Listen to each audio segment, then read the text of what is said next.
explanation kung bakit dumating sa inyo yan na ganun kablangko.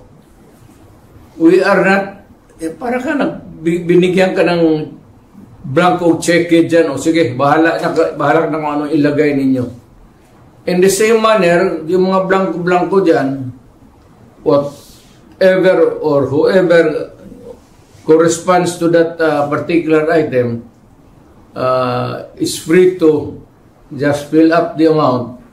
That is not by all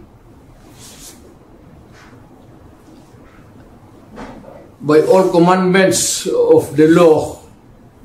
That cannot be valid, invalid, unenforceable, and kung na-implement na, it must be corrected and the money returned if already spent or corrected. And